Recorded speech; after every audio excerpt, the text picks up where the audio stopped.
Welcome to Dread Next Door. Prepare yourselves, today we're diving into a tale you won't soon forget. I still remember the day I moved into Blackwood House, its grandeur and isolation both intimidating and intriguing. As a writer, I was looking for a place to escape the city and focus on my work, and this old mansion seemed like the perfect retreat. The smell of dampness and decay filled my nostrils as I stepped inside, but I was determined to make it my home. I spent the first few days exploring the vast, empty rooms, my footsteps echoing off the walls.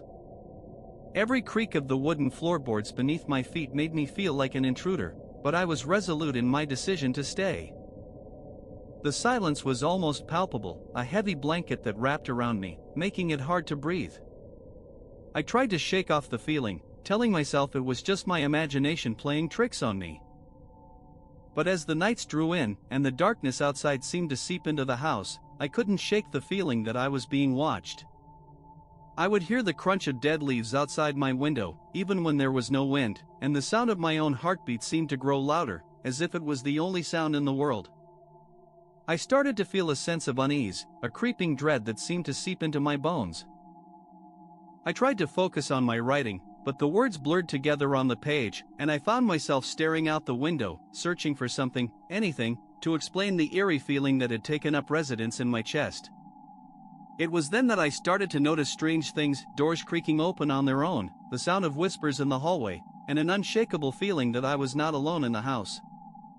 I tried to tell myself it was just the old house settling, but deep down, I knew it was something more. One night, I woke up to the sound of my name being called, the voice low and raspy, sending shivers down my spine. I lay there, frozen, as the voice seemed to come from all around me, echoing off the walls. I knew then that I had to uncover the secrets of Blackwood House, to find out what was behind the strange occurrences that had become my reality. I started to research the history of the house, poring over old documents and talking to the locals. What I found was a tale of tragedy and loss, of a family torn apart by sorrow and grief. The house, it seemed, was a monument to their pain, a testament to the enduring power of love and loss.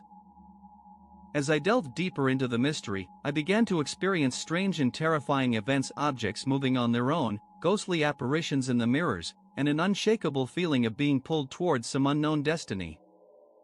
I knew then that I had to get to the bottom of the mystery, to uncover the truth behind the haunting of Blackwood House.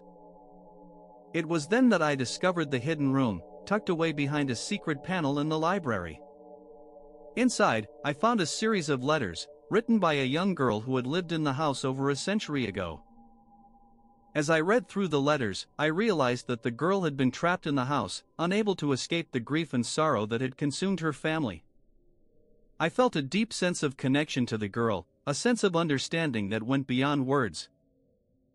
I knew then that I had to help her, to find a way to release her from the prison of her own making. And then, everything went black. When I came to, I was lying on the floor, the room silent and still. I knew then that I had to leave the house, to get as far away from it as possible. I packed my bags, and I left, never looking back. But the memory of Blackwood House, and the girl with the black eyes, has stayed with me, haunting me to this day. If you enjoyed this story, make sure to hit that like button and subscribe for more tales. Drop a comment below telling us your personal experience. Until next time, sleep tight.